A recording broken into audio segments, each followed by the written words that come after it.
투자하지 않더라도 반드시 공부해야 되는 영역으로 우리가 담아둘 필요가 있다. 오래가는 투자자는 그냥 리스크를 잘 관리할 줄 아는 투자자인 것 같아요. 그 어느 직업에서 성공하는 것과 다를 바가 없는 것 같아요. 버블이 껴있다, 외면할 게 아니라 그 정도로 버블이 끼는 데는 항상 이유가 있으니까. 자, 그러면 이제 우리 동강님은 이제 장기 투자, 이제 지금 단기 투자는 요즘 좀 쉬고 있다고 하니까 네. 장기 투자는 아직 그래도 그 포트폴리오를 가지고 있죠. 네, 맞습니다. 어떤 주식들을 담고 있을까가 되게 궁금해요.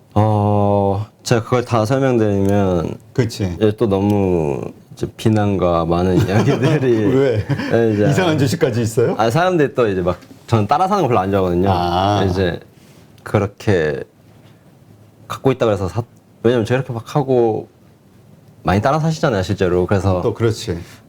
근데 그런 걸 원치 않아서. 근데 이런 거는 있어요. 왜냐하면 산 시점이 다르잖아요. 그때 시점과 지금은 또 다른 거니까. 네. 그러니까 이걸 따라서 한다기보다 이렇게 트레이딩을 하시는데 그래도 장기 투자용으로 네. 생각하는 산업이 어디일까 괜찮게 생각하는 이런 게 궁금한 거거든요. 그래서 그냥 부담 없이 이건 뭐 네네네. 투자가 아니라 하라고 권유하는 게 아니니까. 네네, 맞습니다.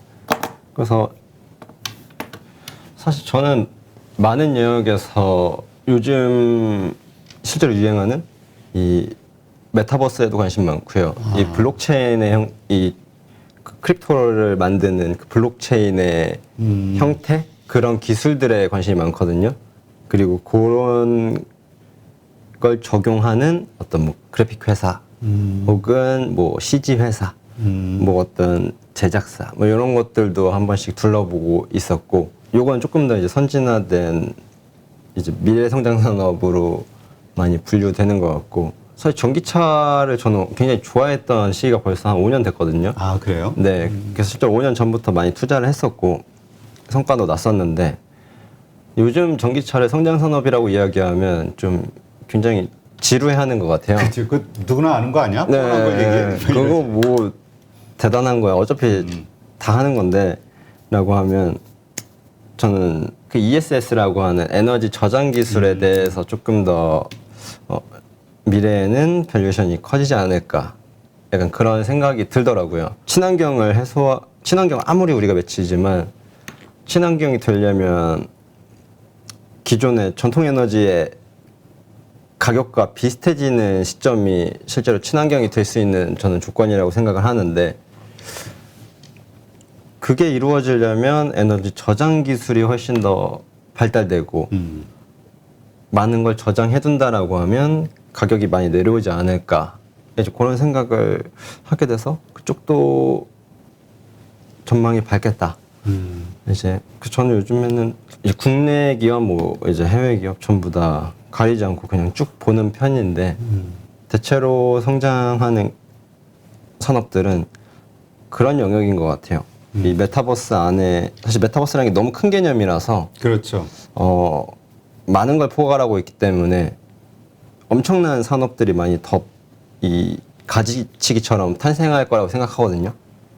그래서 그거에 대해서 반드시 인지하고 있어야 된다라는 부분이고, 그 안에는 아까 제가 얘기한 뭐 어떤 그래픽 회사가 될 수도 있고, 그 안에 들어가는 어떤 하드웨어, 뭐 AR, VR 같은 이제 그런 형태 하드웨어 회사가 될 수도 있고, 음향을 조금 더 공간감 있게 해주는 어떤 공간 음향 기술이 될 수도 있고, 이제 홀로그램 기술이 될 수도 있고, 이제 그런 많은 것들에서 이 메타버스는 확장성을 갖고 있기 때문에 그런 부분에서 충분히 유의미한 기업들이 탄생하지 않을까.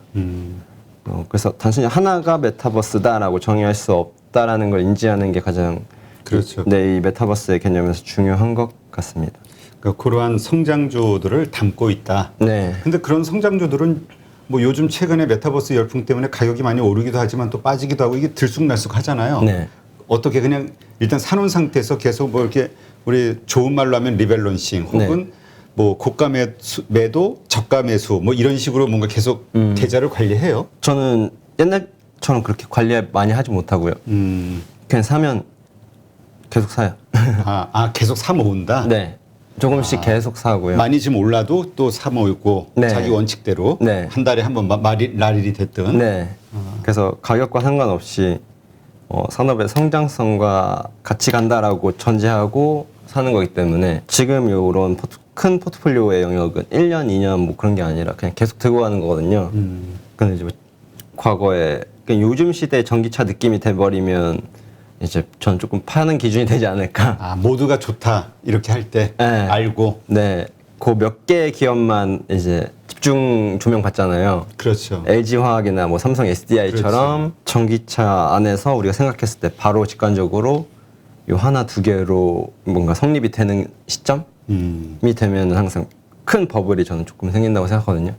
그래서 주가는 그걸 증명하기 위해서는 10년 뒤 혹은 5년 뒤에 이익을 끌어와서 현재 주가를 형성하고 있는 경우가 많기 때문에 그렇죠. 뭐 PSR이니 뭐니 해가지고 네. PDR 요즘 뭐 맞아요. PDR까지 나오고. 네, PDR이요. 제일 이제 흥행 요소죠.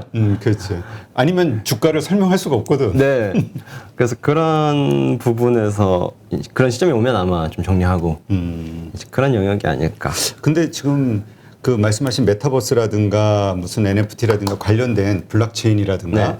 이런 쪽 보면 이미 뭐 PSR, PDR 뭐 다 끌어와가지고 많이 올라와 있는 상황 아닌가 이런 생각이 들긴 하는데. 맞아요.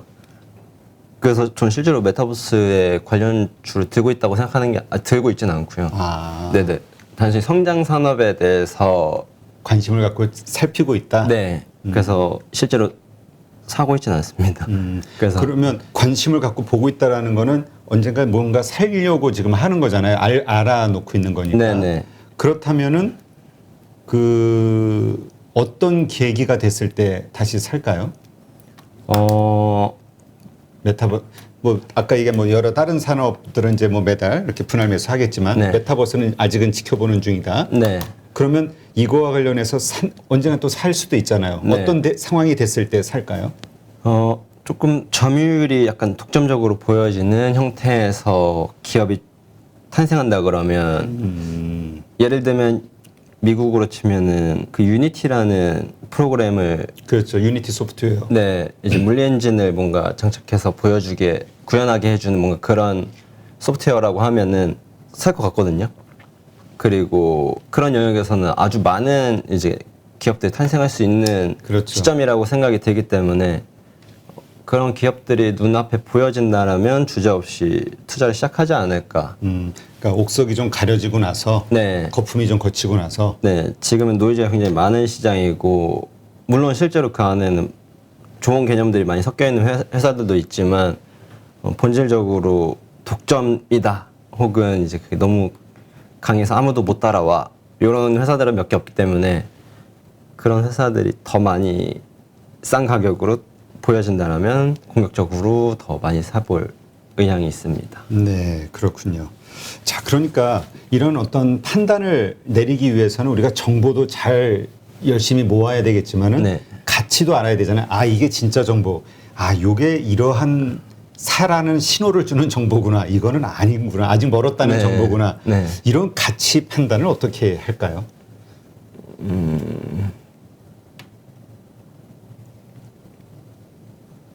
책에서도 그러한 가치를 평가하는 전략가의 삶에 대해서 많이 할애를 하셨던데. 네. 근데 가치를 판단하는 게 그 노이즈 캔슬링이 저는 제일 어렵다고 생각하거든요. 이 과거 제가 읽었던 책 중에 그 신호와 소음이라는 이제 옛날에 책이 있었는데 어떤 정보들은 가치 있고 어떤 소음들이 나를 흔들리게 하는가. 그러니까 카더라 같은 정보는 나한테 뭔가 노이즈고 내가 분석해서 무언가 이 전기차를 뭔가 공부했다라고 하면 그거는 정보고 그랬을 때 이 가치 판단이 된다는 거죠. 내가 이거에 대해서 알고 있은 상태에서 전기차에 대한 정보를 이제 듣게 되면 굉장히 판단이 빨라지고 정확해지잖아요. 그렇죠. 근데 제가 전기차에 대해서 잘 모르는데 누가 뭐가 좋대. 전기차는 이제 막 좀 있으면은 물 위도 막 떠다닌다는데 막 이러면은 그래 이러면서 사면은 이제 그거는 제대로 판단할 수 없는 기준을 소양이 없는 거잖아요. 그렇죠. 그래서 실제로 계속 이렇게 공부해 나가는 게 중요하지 않나 저는. 그러면 그런 정보는 어디에서 주로 얻어요? 저는 보고서도 많이 증권사에서 나오는 산업보고서? 네, 산업보고서도 많이 보고요. 원래 옛날에 야후 파이낸스를 많이 봤는데 실제로 네 이제 그 안에는 재밌는 이제 아이디어라던가 이제 좋은 내용들이 많아가지고 그런 칼럼 쓰시는 분들의 인사이트도 많이 차용하고 이제 그런 내용들을 다수 읽었었는데 요즘에 많이 못 읽고 있게 하죠. 제가 제 일하느라 바빠가지고 그래서 요즘 뭐 새로 사업을 시작해서 남의 일이 어떻게 돌아가는지 남의 기업이 어떻게 돌아가는지 지금 내가 벌린 기업에 발등이 떨어져서 네. 투자도 받아야 되고 네 그렇습니다. 네, 그러니까 어쨌든 정보를 그러니까 전략가가 돼야 된다. 우리는 정보를 많이 접하고 거기에서 가려낼 줄 아는, 평가할 줄 아는. 네, 그래서 되게 집중도가 필요한 것 같아요. 집중해야 된다. 네. 자, 지금 트레이더를 꿈꾸시는 분들도 좀 있고 요즘 젊은 분들 특히 요즘 직장 구하기 힘들잖아요. 맞아요. 네, 그러다 보니까 전업 트레이더가 좀 돼보겠다. 이렇게 생각하시면 또 경제적 자유를 좀 일찍 얻기 위해서 네. 하는데 이게 참 쉽진 않아요. 참 건강해야 되는 거는 분명한 것 같아요. 워낙 힘든 일이라. 맞아요. 이게 어떤 분들이 이 버튼만 누르면 되잖아. 마우스만. 그럼 이게 아니거든. 네, 맞아요. 어떤 이 전업 트레이더를 오래 할 수 있는 성공할 수 있는 뭐 철의 법칙이 있다. 이렇게 얘기하시는데 어떤 것들이 있을까요? 오래가는 투자자는 그냥 리스크를 잘 관리할 줄 아는 투자자인 것 같아요. 그러니까 위험 관리를 잘하는 투자자가 항상 더 오래 살아남고 투자 시장에서 오래 살아남는다라는 건 굉장히 유의미한 통계 자료이기 때문에 그렇지. 그래서 살아남는 게 굉장히 중요하다. 근데 살아남으려면 리스크 관리가 필수다. 근데 리스크 관리에는 너무 많은 영역이 있어서 하나로 설명하기 어렵다. 이제 그렇게 사실 정리가 될 것 같은데 그 여러 가지가 있는데 그 중에 한두 가지만 좀 설명해 주세요. 근데 사실 제일 힘든 게 그 저거지. 그러니까 손절? 그러니까 아까 얘기했던 그 같은 건데. 네네네. 손실이 났을 때 이거 네네. 어떻게 대응할 거냐. 맞아요. 그래서 그걸 조금 더 들어가 보면 손절하기 어려운 이유에는 내가 감당할 수 있는 금액 이상으로 투자했기 때문에 라는 조금 더 내면적인 이유가 있거든요. 그 자기 현상만이 아니라 네. 떨어져서 내가 계좌가 파란불 이게 문제가 아니라 네. 왜 이런 상황이 만들어졌는가. 네, 그래서 그렇지. 내가 감당할 수 없는 금액을 투자했을 때 손절이 더 어려워지고 손실을 인정하기 어려워지는 그 내면적인 문제가 있잖아요. 그래서 가장 중요한 건 적정 수준의 이제 금액을 투자하는 건데 이게 굉장히 어렵다라는. 그렇죠. 네, 그래서 2천만 원 있는데 내가 200만 원만 사는 거야 라고 정해놓고 200만 원만 살 수 있는 사람은 정말 없잖아요. 그렇죠. 그래서 내가 감당할 수 있는 금액을 먼저 정해야 되는 것 아닐까. 그게 위험 관리의 가장 기본이 되는 개념인 것 같습니다. 네, 그렇죠. 요즘 뭐 신용 잔고가 뭐 줄어서 23조라고 하는데 정말 문제죠. 동강님은 어때요? 지금 투자할 때 신용 매매해요? 저는 실제로 신용을 거의 안 쓰고요. 거의 안 가끔 쓰지만 이제 거의 안 쓰거든요. 그 이자 너무 비싼 걸 알아서. 이자 비싸고. 네, 증권사에서 그 이자가 10%인가? 연에 9%인가 10%인가? 되게 많았던 것 같은데 저는 그걸 내면 되게 아까워해서 그거 신용으로 포지션을 사는 경우는 거의 없습니다. 하여튼 그런 식으로 그 투자를 해야 좀 안전하게 갈 수 있다. 네. 그다음에 이제 대신 이제 또 이제 오래 간다는 얘기는 결국 성공했다라고도 할 수 있지만 네. 그래도 조금 더 돈을 많이 버는 어떤 성공한 전업 트레이더들이 있잖아요. 네네. 이렇게 되기 위해서는 또 필요한 게 뭐가 있을까요? 특성이나 뭐 어떤 노력해야 되는 부분들이. 사실 이게 우리가 전업 트레이더라고 하지만은 그냥 투자자라고 다 생각을 해야죠. 네. 주식 투자자로서 어떻게 성공할 수 있을까? 뭘 가져야? 그 여느 직업에서 성공하는 것과 다를 바가 없는 것 같아요. 그 여느 직업에서의 성공하는 사람들은 굉장히 그 일에 몰두하고 그 세상 안에서 살잖아요. 그렇죠. 그래서 실제로 제 주변에도 뛰어난 투자들이 많으시고 그들과 교류하면서 느낀 점은 저도 꽤나 오래 그렇게 살았지만 이제 되게 극단적인 성향들이 존재하시거든요. 어떤? 그거에만 빠져서 우리 소위 그 오타쿠라고 하는 네. 그런 분들이 실제로 굉장히 많이 존재하는 게 집중파는 이 시장에 성공한 사람들의 특징적인 모습이지 않나. 그래서 그런 분들이 되게 미쳐 있는 것 같아요. 그래서 그냥 투자에 미쳐 있어서 누가 봐도 그들은 투자를 잘할 수밖에 없겠구나 연상하게 하는 이제 그런 포인트들이 굳이 그 과정을 설명하지 않아도 옆에서 보고 있으면 이제 그런 것들이 그거는 그 결국은 돈을 벌기 때문이에요? 아니면 뭐라고 얘기해야 될까? 그 의미를 그 돈을 버는 행위가 목적이 아니라 나중에는 네. 자기 처음에는 돈이 필요해서 벌지만 어느 네. 정도 되면 돈보다는 또 다른 뭔가를 찾잖아요. 네, 그래서 투자를 한다는 건 그분들은 뭐 저도 마찬가지였지만 내가 생각한 게 옳았어. 를 가장 빠르게 확인할 수 있는 시장이 여기였기 때문에 어느 시점에는 되게 그거에 희열을 느끼는 사람들이 아닌가 좀 그런 성향들이 많이 있는 것 같아요. 네. 하여튼 요즘은 정말 오타쿠가 성공한다고 하더라고요. 실제로 그런 것 같아요. 정말 한 권 하나에 몰입해서 네, 그거에 대해서는 정말 뭐 어디 전문가 저리 가라는. 네, 예. 참 근데 그러기 위해서는 또 많은 걸 포기해야 되잖아요. 근데 남들이 볼 때는 포기하고 그것만 하는 건데 네, 네, 당사자는 그게 즐겁거든. 맞아요. 그러니까 이게 남의 시선이 중요하진 않은데. 네, 굉장히 그래서 그런 분들이 요즘 많이 없는 것 같아요. 저는. 그렇죠. 요즘 뭐 워라벨이란 뭐 네. 이런저런 것들 해가지고 인생을 즐겨야지 맞아요. 뭐 이런 네. 생각하는 분들도 많잖아요. 맞아요. 그래서 개개인의 그 삶에서 뭔가 가치 판단의 기준이 다양해졌기 때문에 거의 뭐 우리가 틀렸다라고 이야기할 수는 없지만 특정 분야에서 성공하는 사람들은 굉장히 그런 성질을 띠고 있는 건 맞는 것 같다라는 동의는 하는 것 같아요. 그러니까 우리가 주식으로 돈 벌고자 마음을 먹었다면 투자자가 되기로 했다면 정말 하루 종일 네, 그거에 네. 매달려서 파서 내가 정말 돈을 이렇게 버는 네. 그런 상황이 될 때까지는 정말 몰입을 해야죠. 맞습니다. 그래서 근데- 그 영역에서 제일 어려운 게 투자 시장인 것 같아요. 맞아요. 왜냐하면 시장은 또 계속 바뀌니까. 네. 그러니까 지금 주식 투자를 좀 쉽게 생각하고 네. 작년에 좀 장이 치웠잖아요. 일단 사놓기만 하면 다 올랐으니까 맞습니다. 기다리면. 네. 그거 생각하는 분들 이제 빨리 그걸 잊어야 된다고 많은 분들이 얘기하더라고요. 맞아요. 그런 시장은 거의 없었거든요. 저는 네. 지금 요즘 같은 이게 평범한 이게 예전에 거의 지난 뭐 제 투자 인생의 전부 항상 이런 시장이죠. 이런 시장이었죠. 올랐다 떨어졌다. 네, 올랐다 떨어졌다. 항상 그렇습니다. 알겠습니다. 아까 성장 산업으로 미래 성장 산업으로 생각하는 것들은 이제 아까 얘기해 주셨고요. 메타버스라든가 전기차 뭐 이런 쪽들. 네, 그런 산업들이 지금 많이 이렇게 언급되는 이유는 저는 항상 있다고 생각하거든요.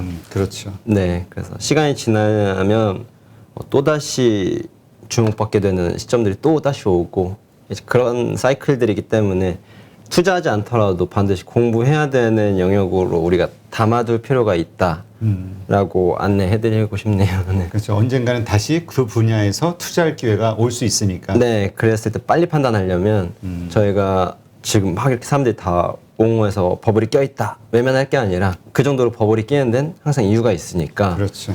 반드시 그래서 메타버스가 뭔데 그 안에 어떤 것들이 탄생할 수 있는데 그랬을 때 한국에는 이런 기업들이 미래에는 빛을 볼 수도 있지 않을까 이제 그런 그냥 가설을 세워보고 상상해보는 것만으로도 미래 우리의 투자 인생이 굉장히 풍요로워지는 경험이 되지 않을까라고 생각을 합니다. 네, 알겠습니다. 네. 하여튼 뭐 대단하신 분이죠. 30만 원 가지고 12년 만에 45억으로 돈을 불렸다는 게 주식 투자로 20살부터. 왜냐면 20살 때는 또 사실 사회 인생을 잘 모르잖아요. 그러니까 많은 어떤 그 뭐라 그럴까 우리 그 경험이 좀 부족하다 보니까 네. 그 어떤 시장 그냥 우리 생각에는 시장 네. 상황 어떤 경제 여러 가지 상황을 판단한다라는 게 쉽지는 않았을 것 같은데도 맞아요. 예 어쨌든 다 지금도 잘 이겨내고. 모릅니다. 아니 뭐 그냥 어쨌든 결과가 중요하니까 결과로 증명하나요? 주시장의 승자임을 증명하셨으니까 그것만으로도 우리가 배워야 될 게 충분히 있다고 생각을 하고요.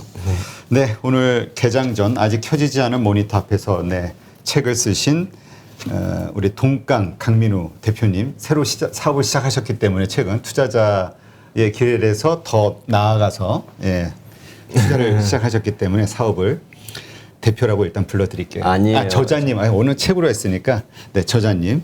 아니요. 하여튼 계속해서 더 승승장구하시고요. 네, 감사합니다. 또 초대해 주셔서 가끔 또 영광입니다. 이렇게 좋은 말씀 어려울 때마다 와서 네. 좀 해주시고 감사합니다. 네, 초대해 부탁드리겠습니다. 언제나 잘 찾아오겠습니다. 약속했어요, 공개적으로. 알겠습니다. 오늘 좋은 인사이트 고맙습니다. 아닙니다. 감사합니다.